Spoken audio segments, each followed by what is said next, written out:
नमस्कार दोस्तों, बालाजी स्टडी अड्डा में आपका स्वागत है। लेखपाल की 5200 भर्ती जो है इसके संबंध में आप जानते हैं, न्यूज़ आई थी कि होने वाली है। अब पेपर 2020 में होगा, 21 में होगा, इससे अभी कोई फ़र्क नहीं पड़ता।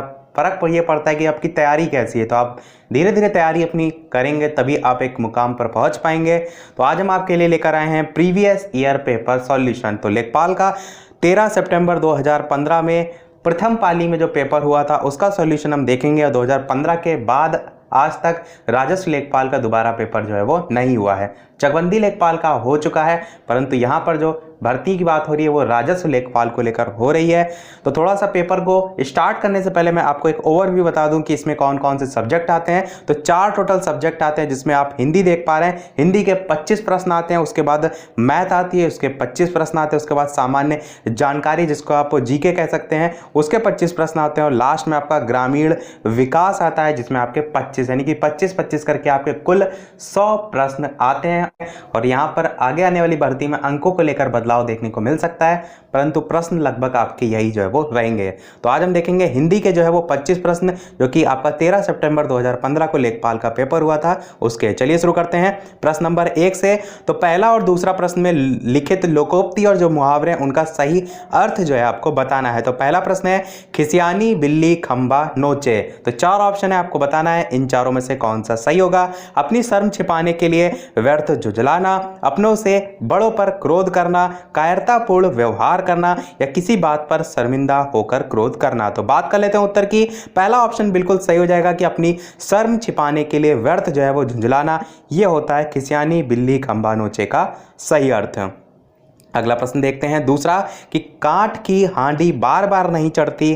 तो 4 ऑप्शन है, इसका आपको अर्थ बताना है। लकड़ी का बर्तन अग्नि से जल सकता है, दुर्भाग्य की मार बार बार नहीं होती, या बुरे दिन हमेशा नहीं रहते, या छल कपट का व्यवहार हमेशा नहीं चलता। तो बात करें उत्तर की, सही हो जाएगा आपका ऑप्शन नंबर डी कि छल कपट का जो व्यवहार है वो हमेशा जो है वो नहीं चलता।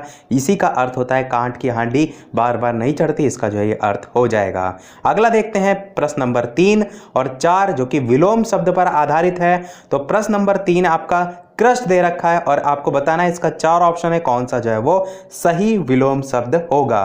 तो ऑप्शन ए, बी, सी या डी।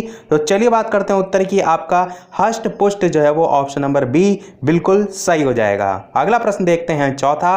प्रश्न कह रहा है कि अल्पज्ञ जो है इसका विलोम शब्द आपको बताना है। सर्वज्ञ, अभिज्ञ, अवज्ञ या कृतज्ञ 4 ऑप्शन दे रखे हैं, आपको बताना है इन चारों में से कौन सा सही होगा। चलिए बात कर लेते हैं उत्तर की। तो आपका सर्वज्ञ जो है वो बिल्कुल सही हो जाएगा। अल्पज्ञ का जो विलोम शब्द होता है वो सर्वज्ञ जो है वो होता है। चलिए बढ़ते हैं अपने अगले प्रश्न 5 की तरफ, कि खूंटी शब्द का बहुवचन जो है आपको बताना है। तो 4 ऑप्शन है, आपको बताना है कि इन चारों में से कौन सा सही होगा। खूंटी शब्द का बहुवचन जो है यहाँ पर बताना है, ऑप्शन ए, बी, सी या डी। तो चलिए बात करते हैं उत्तर की। आपका ऑप्शन नंबर सी खूंटिया जो है वो इस प्रकार से सही हो जाएगा। यहाँ पर ये भी ध्यान दीजिए कि जो बिंदी लगी हुई है वो कहाँ पर लगी हुई है, ताकि प्रश्न में जो है आप सही जो है आइडेंटिफाई कर पाएं। अगला प्रश्न देखते हैं छठा, कि निम्नलिखित अनेकार्थी जो शब्द हैं उनका दूसरा अर्थ बताइए। यहाँ पर आपका शब्द दे रखा है अज और अजन्मा, और नीचे 4 ऑप्शन आपको जो है वो दे रखे हैं, ऑप्शन ए, बी, सी या डी। आपको बताना है इन चारों में से कौन सा जो है वो सही होगा। तो चलिए बात करते हैं उत्तर की। सही हो जाएगा आपका ऑप्शन नंबर डी यानी कि ईश्वर। देखिए, अज या अजन्मा का अर्थ होता है जिसका कभी जन्म या कह सकते हैं मृत्यु ना हो, और वो कौन होते हैं, वो जो है वो ईश्वर जो है आपका बिल्कुल सही हो जाएगा।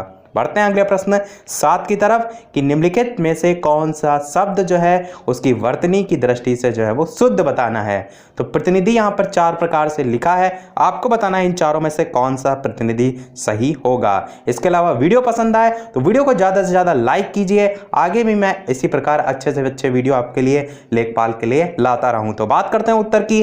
आपका ऑप्शन नंबर ए प्रतिनिधि इस प्रकार से लिखा जाएगा, इसे ध्यान रखिएगा। ऑप्शन नंबर ए बिल्कुल सही हो जाएगा। अगला प्रश्न देखते हैं 8वां और 9वां, जो कि आपका वाक्य में कुछ त्रुटि है उसको लेकर जो है वो यहाँ पर पूछा गया है, और ये लिखा है कि अक्षर ए बी सी वाले जो गोले हैं उनको काला करें। यदि वाक्य में कोई त्रुटि ना हो तो डी वाले गोले को पूरा जो है वो काला करें। तो आपको बताना है कि कौन सा जो है इसमें त्रुटि वाला जो है ऑप्शन है। सेंटेंस आपका क्या है, विद्यालय में जलपान को उत्तम प्रबंध है, कोई त्रुटि नहीं, और नीचे 4 ऑप्शन जो है वो दे रखे हैं। और ये जो आप पीडीएफ देख पा रहे हैं इसको मैं टेलीग्राम चैनल पर भेज दूंगा, वहां से आप जो है वो डाउनलोड कर सकते हैं। तो बात करें उत्तर की, आपका ऑप्शन नंबर बी जलपान को, ये जो है वो आपका त्रुटि है, यही सही होगा। क्यों? क्योंकि यहां पर जो आप जलपान को देख पा रहे हैं लिखा हुआ है, यहां पर जलपान को की जगह जो है आपका जलपान का जो है वो बिल्कुल सही होगा। सेंटेंस क्या आपका बनेगा, विद्यालय में जलपान का उत्तम प्रबंध है। तो इस प्रकार से बिल्कुल जो है वो सही हो जाएगा। बढ़ते हैं अगले प्रश्न 9 की तरफ कि मुझे रेलगाड़ी में यात्रा करना अच्छा लगती है, कोई त्रुटि नहीं। तो इस प्रकार आपका सेंटेंस है और बताना इन चारों में से किसमें त्रुटि है। मुझे में रेलगाड़ी में यात्रा करना अच्छी लगती है या कोई त्रुटि नहीं। और इसके अलावा जो टेलीग्राम चैनल की लिंक है वो आपको वीडियो के डिस्क्रिप्शन लिंक में मिल जाएगी, जहां से आप क्लिक करके ऐड हो सकते हैं। तो बात करते हैं उत्तर की, आपका ऑप्शन नंबर सी अच्छी लगती है, ये बिल्कुल सही होगा। इसी में त्रुटि है, क्यों? क्योंकि आपका यहाँ पर अच्छी लगती है नहीं होगा, मुझे रेलगाड़ी में यात्रा करना अच्छा लगता है, ये जो है वो बिल्कुल सही होगा। बात करते हैं अगले प्रश्न 10 की कि निम्नलिखित में से कौन सा शब्द जो है वो तत्सम है, आपको बताना है। 4 ऑप्शन दे रखे हैं, आंख, आग, आज या अग्र। तो इन चारों में से कौन सा सही होगा। बात कर लेते हैं उत्तर की, तो आपका अग्र जो है ये आपका तत्सम शब्द जो है वो होगा, यही जो है वो बिल्कुल सही हो जाएगा। अगला प्रश्न देखते हैं 11वां। 11 और 12 जो प्रश्न है आपका लिखित वाक्य के लिए एक शब्द चुनना है कि पर्वत की जो तलहटी है उसके लिए द्रोण होता है, घाटी होता है, बेसिन होता है या उपत्यका होता है। तो 4 ऑप्शन दे रखे हैं, आपको बताना है पर्वतों की जो तलहटी है उसको किस नाम से जाना जाता है। तो बात करते हैं चलिए उत्तर की, तो उपत्यका आपका बिल्कुल जो है वो सही हो जाएगा, ऑप्शन नंबर डी। अगला प्रश्न देखते हैं 12वां की कंजूसी से धन व्यय करने वाला उसके लिए क्या होता है। कृपण होता है, मितव्ययी होता है, मृषण होता है या अल्प व्ययी होता है। तो 4 ऑप्शन है, आपको बताना इन चारों में से कौन सा सही होगा।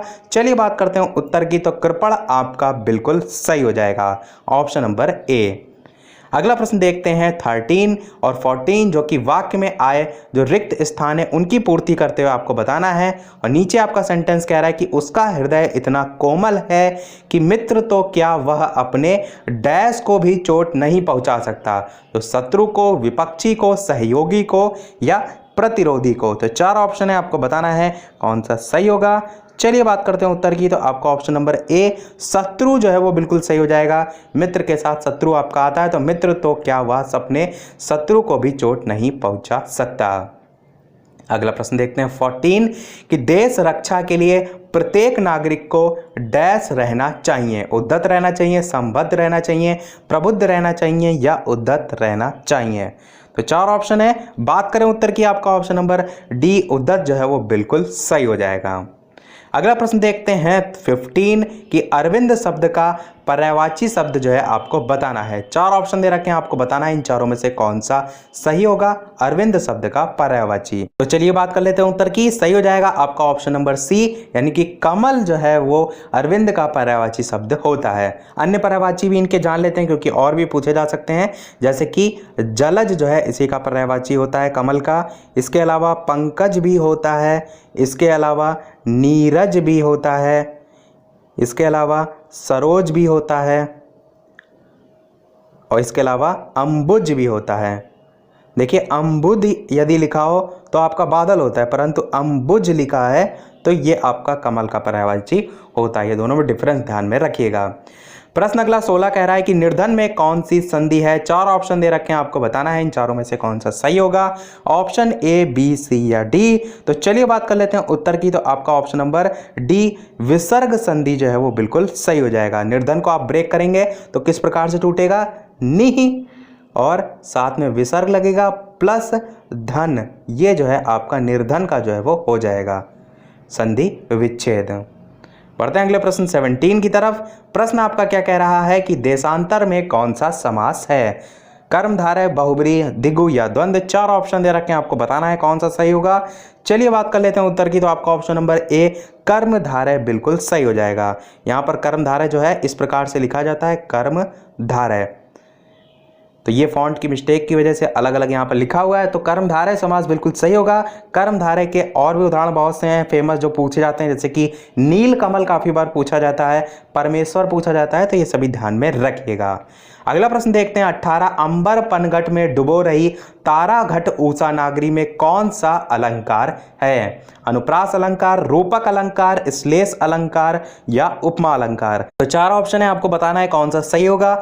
बात करें उत्तर की तो रूपक अलंकार बिल्कुल सही हो जाएगा। होता क्या रूपक अलंकार? जिस जगह उपमेय पर उपमान का आरोप किया जाता है वहां पर रूपक अलंकार जो है वो होता है। और ये कह सकते हैं सिंपल सी भाषा में कि उपमेय और जो उपमान है उसमें कोई अंतर जो है वो ना दिखाई पड़े। जैसे कि यहां पर एग्जांपल लिखा है अंबर पनघट में डुबो रही तारा घट ऊषा नागरी। इसके आगे की एक और लाइन होती है जिसमें लिखा रहता है बीती विभावरी जाग रही। तो ये जो है वो पूरी लाइन जो है वो होती है। एक्सप्लेनेशन के तौर पर आप कह सकते हैं अंबर जो है उसमें पनघट का, तारा में जो है वो घट का और ऊषा में जो है वो नागरी का अभेद कथन है, इसीलिए यहाँ पर रूपक अलंकार जो है वो हुआ है। अगला प्रश्न 19 कह रहा है कि निम्नलिखित में से कौन सा तद्भव शब्द है? तद्भव आपके हिंदी के शब्द होते हैं, तत्सम आपका संस्कृत का शब्द है, यानी कि इन चारों में से आपको हिंदी का शब्द जो है वो छांटना है और चार ऑप्शन दे रखे हैं, आपको बताना है इन चारों में से कौन सा सही होगा। तो चलिए बात कर लेते हैं उत्तर की। तो अमीय जो है वो बिल्कुल सही हो जाएगा। अमीय आप जो देख पा रहे हैं ये आपका तद्भव शब्द होता है। क्यों? क्योंकि अमीय का जो तत्सम रूप होता है वो अमृत जो है वो होता है। तो यही आपका बिल्कुल जो है वो सही हो जाएगा। बढ़ते हैं अगला प्रश्न 20 की तरफ। 20 और 21 जो प्रश्न है लिखित वाक्यों में आपको सही वाक्य का चयन जो है वो करना है। तो 20 में आप देख सकते हैं चार यहाँ पर सेंटेंस लिखे हुए हैं और इन चारों में से कौन सा सही होगा वो आपको जो है वो छांटना है। कि तुलसी अवधि के श्रेष्ठ कवि और ब्रजभाषा के सूर हैं, तुलसी अवधि के श्रेष्ठ कवि और सूर ब्रजभाषी हैं, या तुलसी और सूर अवधि और ब्रजभाषा के श्रेष्ठ कवि हैं, या तुलसी और सूर क्रमशः अवधि और ब्रजभाषा के श्रेष्ठ कवि हैं। तो बात कर लेते हैं चलिए उत्तर की। आपका ऑप्शन नंबर डी बिल्कुल सही यहाँ पर वाक्य शुद्ध वाक्य जो है वो लिखा हुआ है। अगला प्रश्न देखते हैं 21। ये भी आपका उसी पर आधारित है क्योंकि यहाँ पर 20 और 21 दोनों ही प्रश्न जो है इसी प्रकार के थे। तो 21 प्रश्न में भी इसी प्रकार चार आपको वाक्य दे रखे हैं और आपको बताना है कि इन चारों में से कौन सा सही है। जीवन और साहित्य का निकट संबंध है, घोर संबंध है, अगाध संबंध है या घनिष्ठ संबंध है। तो चार ऑप्शन है, आपको बताना है कौन सा सही होगा। इसके अलावा वीडियो अभी तक लाइक ना किया हो, चैनल अभी तक सब्सक्राइब ना किया हो तो अवश्य कर दीजिएगा। मुझे भी मोटिवेशन मिलता रहे, मैं आपके लिए इसी प्रकार अच्छे से अच्छे प्रश्न लाता रहूं। तो चलिए बात करते हैं उत्तर की। आपका ऑप्शन नंबर डी जीवन और साहित्य का घनिष्ठ संबंध है, ये आपका बिल्कुल शुद्ध जो है वो वाक्य हो जाएगा। बढ़ते हैं अगले प्रश्न 22 की तरफ। कि करुण रस का स्थायी भाव जो है वो क्या है? उत्साह, रति, शोक या हास्य। चार ऑप्शन दे रखे हैं, आपको बताना है कौन सा सही होगा। चलिए बात करते हैं उत्तर की। तो आपका ऑप्शन नंबर बी रति जो है वो बिल्कुल सही हो जाएगा। करुण रस का स्थायी भाव जो है वो रति जो है वो होता है। 23 प्रश्न कह रहा है कि मैं खाना खा चुका था, इस वाक्य में कौन सा भूतकालिक भेद है? आसन्न भूत, सामान्य भूत या संदिग्ध भूत या पूर्ण भूत। चार ऑप्शन दे रखे हैं, आपको बताना है कौन सा सही होगा। ये आप जो देख पा रहे हैं प्रथम पाली का सेट मैं अभी करा रहा हूं और वीडियो को ज़्यादा से ज़्यादा लाइक और शेयर कीजिए ताकि मैं इसी प्रकार आपको जो द्वितीय पाली का प्रश्न पत्र हुआ था उसको भी इसी प्रकार जो है वो सॉल्यूशन जल्दी से जल्दी प्रोवाइड कर सकूं। तो जल्दी हम उसको भी लेकर आएंगे। बात करते हैं चलिए उत्तर की। तो आपका ऑप्शन नंबर डी पूर्ण भूत जो है वो बिल्कुल सही हो जाएगा। मैं खाना खा चुका था, इस वाक्य में भूतकालिक भेद का पूर्ण भूत जो है वो होगा। चलिए बढ़ते हैं अपने अगले प्रश्न 24 की तरफ। अगला प्रश्न 24 कह रहा है कि राजा सेवक को कंबल देता है। यहाँ पर सेवक को जो है इसके नीचे लाइन खींची हुई है और प्रश्न पूछ रहा है कि वाक्य में जो रेखांकित पद है इसमें कौन सा कारक है, यानी कि सेवक को जो है इसमें पूछा गया है। संप्रदान कारक, कर्म कारक, कर्ता कारक, संबंध कारक। चार ऑप्शन दे रखे हैं। यहाँ पर आप जो को विभक्ति देख रहे हैं इसको देखकर यहाँ पर कर्ता ने कर्म को कर्म कारक ना लगा दीजिएगा, आपका बिल्कुल गलत हो जाएगा। क्यों? क्योंकि प्रत्येक जगह विभक्ति के अनुसार ही जो है आपका कारक जो है वो नहीं लगता है। इसमें देने का भाव हो रहा है, इसीलिए इसमें संप्रदान कारक जो है वो बिल्कुल सही हो जाएगा। आपका ऑप्शन नंबर ए जो है वो सही हो जाएगा। देखते हैं अपना अगला और लास्ट प्रश्न 25। और इस प्रश्न के बाद हम एक प्रश्न आपसे भी अगला पूछेंगे, जैसे कि सभी वीडियो में हम आपसे एक ना एक प्रश्न पूछते हैं। तो सबसे पहले देखते हैं लास्ट प्रश्न का यहाँ पर उत्तर। तो प्रश्न आपका कह रहा है कि ठठेरा शब्द का लिंग परिवर्तित कीजिए। ठठेरिन होगा, ठठेरिनी होगा, ठठेरी होगा या ठठारी होगा। तो चार ऑप्शन है, आपको बताना इन चारों में से कौन सा सही होगा। ऑप्शन ए, बी, सी या डी। बात कर लेते हैं उत्तर की। तो ठठेरिन जो है वो बिल्कुल सही हो जाएगा।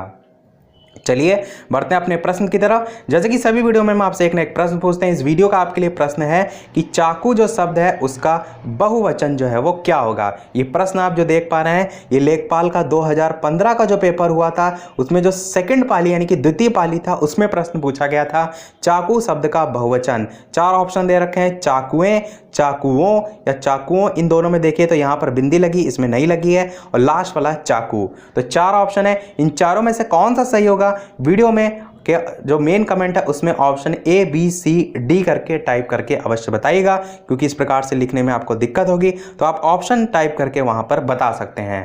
तो ये प्रश्न नंबर आपका 26 होगा और ये प्रश्न हम आपसे जो है वो पूछ रहे हैं। तो सभी लोग ज़्यादा से ज़्यादा उत्तर दीजिए और इसी के साथ हमारा ये आज का सेट कंप्लीट होता है। इसके आगे के जो पोर्शन है उनको भी हम जल्दी लेकर आएंगे। तो आज के वीडियो में इतना ही। वीडियो पसंद आया हो तो लाइक अवश्य कीजिएगा, नए हैं चैनल पर तो सब्सक्राइब जरूर कीजिएगा। चलिए मिलते हैं अगले वीडियो में नए टॉपिक के साथ, तब तक के लिए नमस्कार। Thank you for watching.